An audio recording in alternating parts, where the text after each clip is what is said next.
Gagawa tayo ng kalam Deos oil. So meron tayo dito tubo na malaki, ang sukat niya is 4.5. Yan. Yan, 4.5 na tubo, mga scrap na lang yan. Tapos yung sa lumang kalan na double bar niya gagawin natin, daanan ng langis 1 flat bar para pang sarado. Sasara natin dito. So wala tayong makitang plate, kaya ito lang yung mga scrap natin dito. Shock ng motor. So dito, yan natin dito dadaan yung hangin naman papunta sa chamber.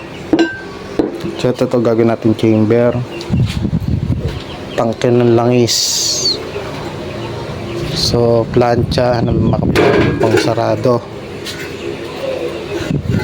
Ngayon susuka gagawin natin sukat dito. Ay, may sukat naman na to. So ang kinuha sa kanya sukat is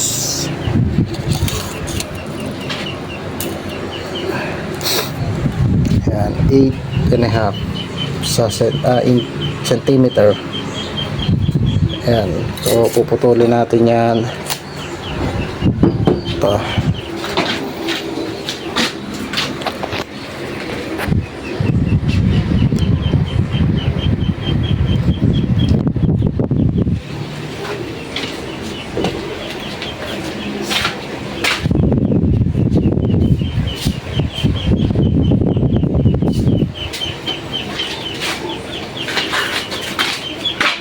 So guys, gagamit kayo ng salamin na para protection sa mata. Hindi tayo tamaan ng grinder.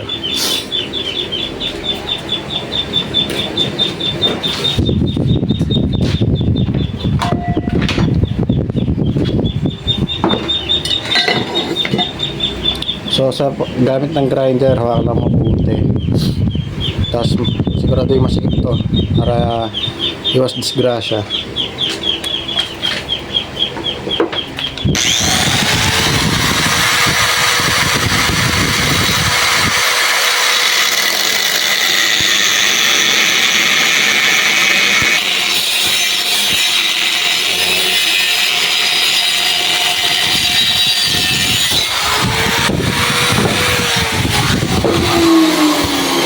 Ito na yung chamber, gagawin natin chamber. Putol na.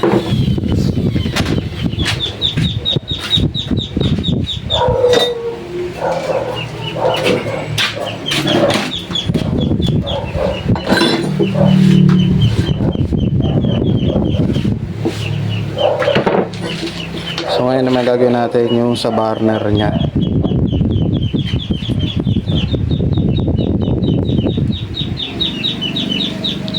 So susukat tayo dito ng 7. So may guhit na siya, 7 cm.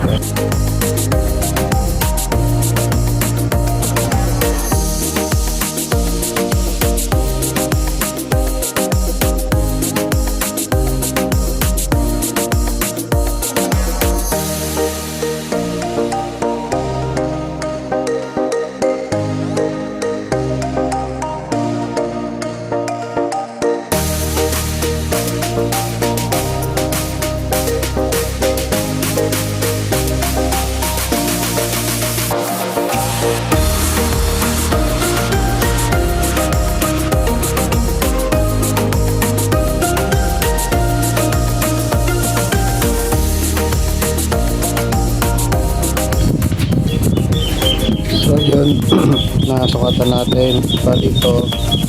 Gagawin natin dito 8 butas. Yan dito 8, 4, ito 13, 30. So papunch muna natin ang pakong concrete. Okay. So ayan, natantusan na natin. Ayan. So malalalim na. Nagsubok na ang bumitas muna. Ayan, bubutasan na natin. Gagawin natin butas dito. Medyo kaparabi siya. Para hangin pataas. Tapos dito patay. Sa dito.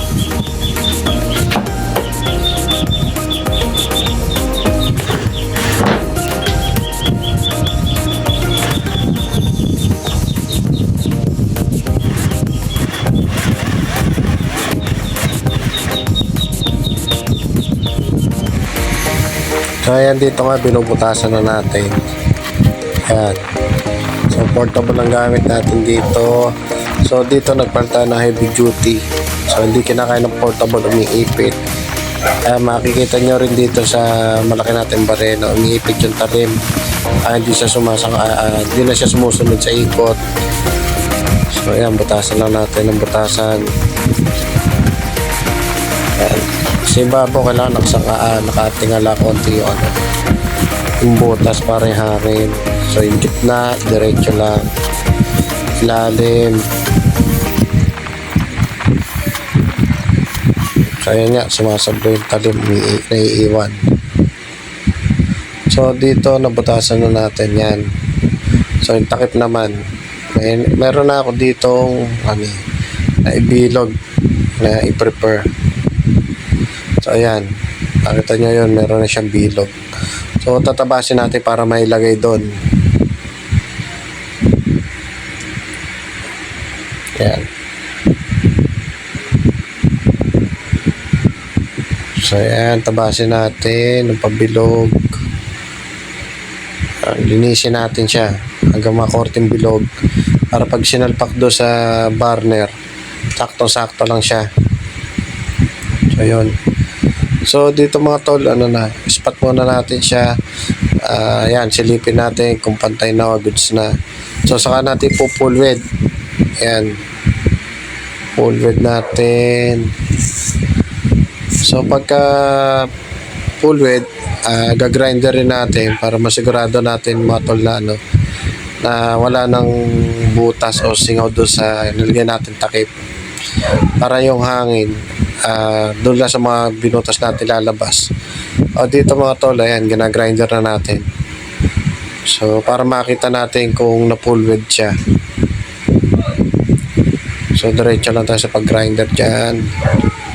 Ayan, silipin natin. So ayan, may nakita pa tayo dyan butas at siwang. Ayan, ispatan uli natin. Right, ispat, grinder uli. So ayan, tapos na tayo dyan. Nililinis na lang. Ayan, linis lang para magandang tingnan mga tol.